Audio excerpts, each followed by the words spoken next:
copywriting, and I absolutely love copywriting. But I just want to say before getting into the details that I'm not a quote unquote professional copywriter.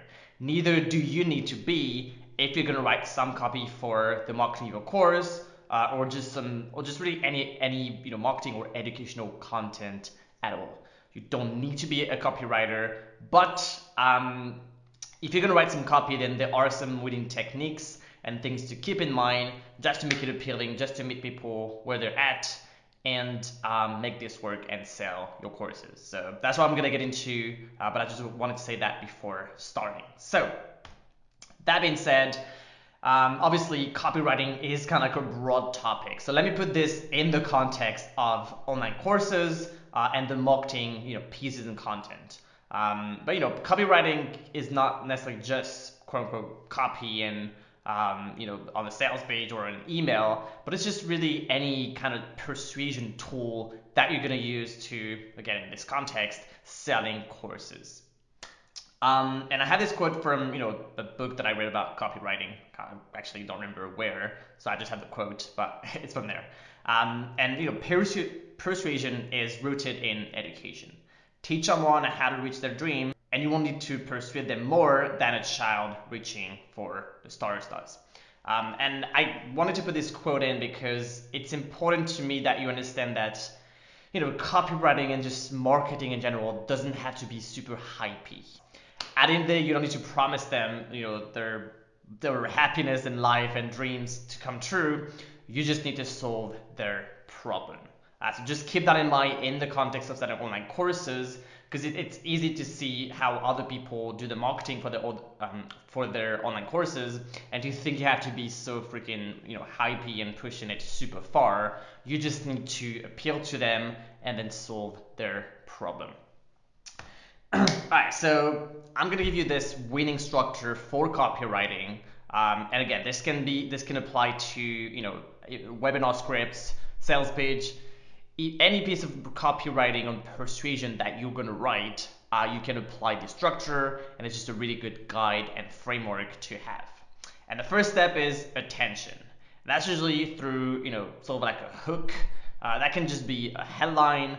That can just be just anything that really puts everything into context, so that when people see or hear what you have to say, they are paying attention and they have a context around what you're talking about. So this is really what you want them to say. Oh, this is me, or this is I'm interested. I'm curious about continuing to listen or read what you have to say because you piqued my attention, because this is relevant.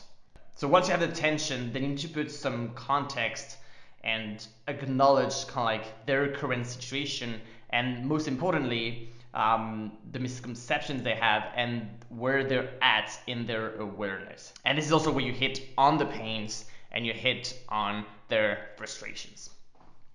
Alright, so once you've done that, now you can make your claim, which is usually going to go against the standard status quo and challenging their belief around your topic. Then you go into kind of like proving what you just said, because you can't just make a claim without having some things to back it up. So you need to you need to show any logical or emotional evidence, or studies or just case studies that demonstrates that your claim is the right way to go. Once you've done that, then you need to kind of like explain to them why the way they currently thinking is not only wrong, but also kind of really something important, something that should be kind of like taking action now to fix. And the reason why this is there is because if you just show them, okay, the way you currently think is wrong, here is the right way to think, if you kind of stop there, then it's just not enough for them to take action. So that's why number 5 is angst and the stakes, showing them what is at stake. So I'm just going to take an example that's pretty easy. But if someone is overweight and you're trying to teach them to be healthier and get fit, at that stage we would kind of show them what is at stake there. So how is this affecting other areas of their lives? Yes, they are overweight. Yes, you kind of show them maybe a better way to think or address that problem, but how is this really super important for them to fix as soon as possible, and how is this really affecting everything else in their life? Okay, so now you get to number 6, which is ambiguity, and what can they do? And ambiguity as in kind of like being very clear about the how and the process. It's different from the claim, which is more of a general thing. In ambiguity, in number 6, when you get there, you kind of start to introduce the processes and the step by step of what is needed to fix that problem they have. And this is when you introduce the course. Notice here that I didn't talk about the course anytime before. We have to address them and meet them where they're at, make them feel understood, diagnose before providing the exact solution, which is the course. It can be the course or really just any call to action that you have. I'm thinking about if it's just an email that's sending them to, I don't know, a video that's part of a video series for a launch, for example, that can be the last part here. It's just introducing the actual thing, really putting shape around the actual thing you're talking about here and what you're asking them to check out. Okay, so that first structure is super important for you to follow anywhere, but I'm just going to give you some additional, what I call strategies of persuasion. And it's just little tips and bits that you can, have several of these in your copy at different stages, but it's just kind of like frameworks that I'm giving you here to make it easy for you to go and write that copy. So the first one is fan their flames. So essentially, just this is challenging their belief that whether or not they can do it, whether or not it's possible for them. So you kind of fan their flames to crush that objection. Another framework, second one, is forgive their faults. Try to eliminate any kind of guilt they have and embarrassment around the topic. Because when you have a problem and you're not really dealing with it, then there's a bit of shame around that.